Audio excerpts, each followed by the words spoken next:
Halo teman-teman, kali ini DG akan menceritakan alur anime Ninja Kamui episode 10. Tak bosan-bosannya DG menyarankan agar kalian nonton anime ini secara langsung karena dijamin kalian pasti puas dan tentu saja memiliki pengalaman nonton tersendiri. Tapi jika kalian gak ada waktu, maka mampir ke sini adalah pilihan yang paling tepat karena DG dengan senang hati akan menceritakan semua kisahnya untuk kalian semua. Sebelum lanjut, buat kalian yang baru saja menemukan channel ini, ada baiknya untuk subscribe dulu. Jangan lupa juga untuk menyalakan notifikasinya, agar kami semakin semangat untuk menghadirkan konten-konten terbaik buat kalian. Oke, langsung saja. Persiapkan diri kalian, and enjoy!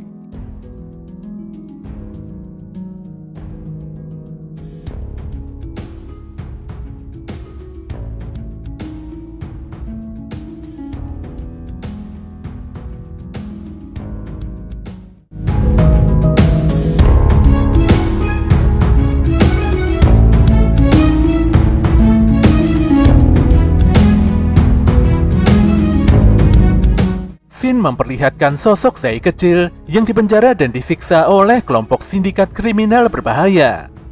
Zai selalu beranggapan bahwa kelemahan adalah dosa besar. Oleh karena itulah dia tidak menyerah dan menggigit jari salah seorang preman yang hendak menyiksanya. Tanpa disangka pasukan ninja tiba-tiba muncul dan menembaki semua preman hingga tidak tersisa. Salah seorang ninja membuka gembok penjara dan dia melepaskan Zai beserta teman-temannya. Melihat banyak mayat bergelimpangan membuat para bocah lari ketakutan. Namun Zai hanya diam, sembari memandangi mayat salah seorang preman yang kerap memukulinya. Ketika Master Yamaji datang, dia melihat Zai kecil yang menghunuskan belatinya berulang kali pada salah satu jasad. Trauma yang mendalam membuat Zai kehilangan akal. Dia pun menyerang Yamaji tanpa rasa takut. Walau tidak berdaya, namun Zai menghunuskan belati kecilnya pada tangan Master Yamaji. Yamaji pun menyukai sikap Zai, karena bocah itu selalu percaya bahwa kekuatan adalah segalanya. Lelaki tua itu pun mengajak Zai bergabung ke dalam organisasi ninja. Beberapa hari kemudian, Yamaji kembali ke organisasi bersama Zai. Itulah momen pertama kalinya Zai bertemu dengan Higan dan Mari. Pagi itu di tempat antah berantah, Mike meminta Higan untuk memakamkan Emma dengan cara yang layak. Bagaimanapun juga tempat terpencil seperti ini tidak cocok untuk dijadikan makam. Higan pun berkata bahwa Shinobi tidak memiliki kampung halaman ataupun batu nisan di makamnya. Agar Emma bisa beristirahat dengan tenang, Mike dan Higan memiliki tanggung jawab untuk menyelesaikan semuanya. Higan tetap memburu Yamaji karena lelaki tersebut adalah akar masalah dari semua ini. Dengan menghancurkan Yamaji, maka organisasi akan lenyap dengan sendirinya. Sementara masalah Auza akan dihandle sepenuhnya oleh Mike dan Jason. Saat ini mereka telah mendapatkan bukti-bukti kuat tentang data korupsi Auza. Jika datanya bocor ke media, bisa dipastikan akan timbul kehebohan yang luar biasa. Emma sudah berkorban nyawa untuk mendapatkan data itu. Tentu saja Mike tidak akan pernah menyia-nyiakan pengorbanan Emma. Sesaat kemudian Jason memanggil Higan dan Mike. Dia lantas menjelaskan bahwa data penting Auza yang diambil sebelumnya tiba-tiba saja dienkripsi oleh seseorang. Selama datanya belum dideskripsi, maka data itu tidak akan bisa dibuka. Jelas saja Mike sangat kesal. Namun Jason menjelaskan kalau ini adalah perbuatan Emma.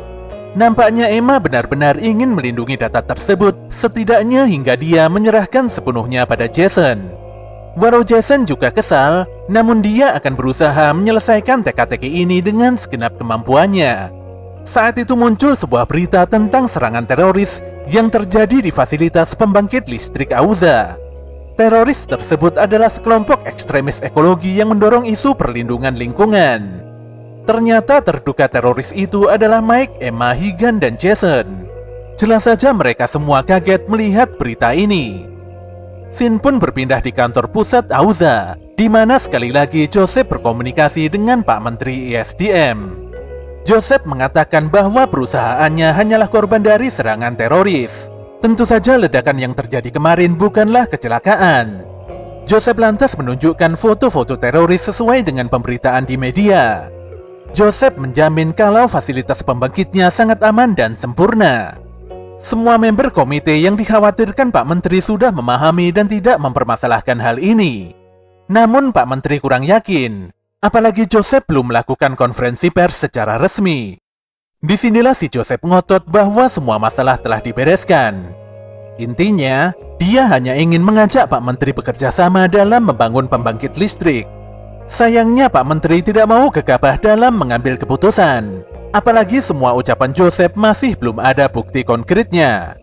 Jika nanti terjadi masalah seperti ini lagi, semuanya pasti akan merugi. Pak Menteri pun meminta Joseph agar lebih sopan dalam berkomunikasi. Jika tidak, maka Joseph tidak akan pernah dihormati lagi. Joseph pun menerima kritikan itu, dan setelah menutup percakapannya, Joseph mengungkapkan kekesalannya pada Pak Menteri. Saat itu Dilly datang dan menyampaikan bahwa data penting Auza telah diretas. Jelas saja Joseph semakin marah dan membanting keras tabletnya. Dia tidak mengerti mengapa semua rencananya tidak berjalan mulus. Sementara itu Yamaji mendapatkan laporan dari bawahannya tentang data pengembangan reaktor dan Kusokugir. Dengan adanya data ini, Yamaji dan organisasinya dimungkinkan membuat jalur produksi sendiri. Kembali pada Mike dan yang lainnya, di mana mereka tidak menyangka difitnah seperti ini. Percuma saja mereka membocorkan data Auza ke media, apalagi saat ini semua media sulit dipercaya. Setidaknya mereka harus mendapatkan sebuah platform khusus untuk membocorkan data ini. Namun Mike memiliki rencana lain, dan dia meminta Jason untuk terus memecahkan enskripsinya. Ketika Mike membuka pintu kontainer, tanpa diduga seekor burung gagak masuk begitu saja. Burung itu membawa sesuatu di mulutnya.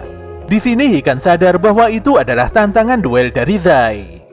Adegan pun flashback kembali, di mana Zai kecil mendapatkan penjelasan tentang arti sebenarnya dari Shinobi. Shinobi atau ninja adalah pejuang terkuat di dunia, dan orang yang memimpin para Shinobi itu memiliki kekuatan mutlak. Zai pun beranjak dewasa dengan mengemban pemahaman itu. Meskipun dia menang dalam latihan sparring, namun dia terus memukuli lawannya hingga babak belur. Menurut Zai, orang yang lemah tidak berhak berdiri di tempat ini, dan apapun alasannya mereka harus dibinasakan. Higan lantas menyanggah pendapat Zai.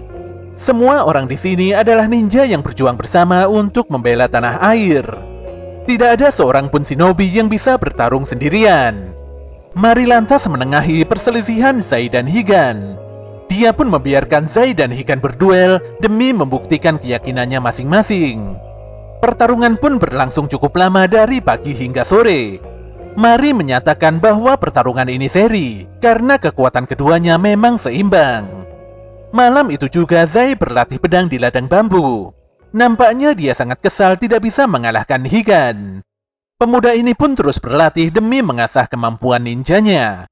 Tapi di balik latihannya itu, Zai tidak bisa memalingkan pandangannya dari Higan. Beberapa waktu pun berlalu. Pak Tetua Klan menyatakan bahwa Higan, Zai, dan Mari telah lulus ujian terakhir. Dia pun memberikan sebuah misi penting pada ketiga orang itu. Jika berhasil menyelesaikan misi ini, maka ketiganya akan mendapatkan julukan sebagai shinobi. Singkat cerita, Higan, Zai, dan Mari berhasil menuntaskan misi. Mereka harus segera kembali untuk melaporkan hasil misi ini. Namun dalam perjalanannya, mereka dihadang oleh sekelompok pasukan musuh. Melihat keanehan ini, Higan begitu yakin bahwa ada pengkhianat yang membocorkan misi ini. Dikarenakan tidak ada pilihan lain, Zai pun maju sendirian dan meminta Higan dan Mari pergi. Zai tidak peduli, dan dia terus maju tanpa memperdulikan peringatan kedua rekannya. Dia terus berlari dan membantai banyak pasukan musuh dengan pergerakan yang sangat cepat. Pun demikian, sehebat dan setangguh apapun Zai, dia tetaplah manusia biasa. Zai mulai kepayahan dan menyadari kemampuannya yang lemah itu. Semua pasukan musuh sudah siap untuk menembakinya. Namun tanpa diduga, Higan dan Mari malah menyelamatkannya. Ketika Higan mulai terpojok, saat itulah Zai mulai bergerak dan ikut membantu. Tanpa disadari, kedua rival itu saling bahu-membahu dalam menumbangkan semua musuhnya. Pak Tetua Klan baru sadar kalau Yamaji lah yang membocorkan misi penting ini. Yamaji sendiri berkilah kalau dia melakukan ini demi menguji Higan, Zai, dan Mari. Pak Tetua pun diam karena alasan Yamaji memang ada benarnya. Sementara itu Zai agak kesal karena Higan dan Mari kembali menyelamatkannya. Walau menuntaskan misi adalah prioritas utama, namun bertarung bersama adalah satu-satunya solusi untuk menyelesaikan misi. Higan mengakui kehebatan Zai. Jika semuanya bisa bekerja sama, maka mereka akan jauh lebih kuat. Mari lantas berkata bahwa Zai tidaklah sendirian. Di sini Zai langsung terdiam. Sejak masih kecil dia sudah dibuang oleh kedua orang tuanya di gunung. Namun kawanan gagak memberinya makanan dan membuatnya bertahan hidup. Hal inilah yang membuat Zai hanya mempercayai burung gagak dan kekuatannya sendiri. Sebelumnya Zai tidak akan membiarkan siapapun melindunginya. Namun kali ini Zai berharap bisa menemukan lembaran baru bersama Higan dan Mari. Higan dan Mari pun menjawab itu dengan senyuman. Dan untuk pertama kalinya Zai menunjukkan senyumannya. Waktu pun terus berlalu. Misi demi misi berhasil dilewati oleh 3 sekawan ninja itu. Ketiganya pun meminum air dari sebuah cawan, yang mana hal itu menandakan bahwa mereka akan saling menggantungkan hidup satu sama lain. Namun suatu ketika terjadi hal di luar dugaan, di mana Higan dan Mari harus meninggalkan organisasi. Jelas saja Zai sangat terkejut dan tidak mengerti dengan apa yang terjadi. Higan pun menjelaskan kalau dia dan Mari telah melanggar kode etik ninja. Lagi-lagi Zai tidak memahami. Padahal sebelumnya mereka sudah saling berjanji untuk berjalan bersama. Higan dan Mari hanya bisa meminta maaf. Zai pun mencabut pedangnya. Jika Higan dan Mari tidak melawannya, maka Zai sendirilah yang akan menebas keduanya. Higan dan Mari pun benar-benar sedih, dan mereka berjalan meninggalkan Zai begitu saja. Saat ini Higan dan Jason telah tiba di sebuah desa yang dulunya merupakan persembunyian para shinobi. Higan menyadari kalau Zai telah menunggunya. Jason pun meminta Higan tidak memperdulikan tantangan Zai.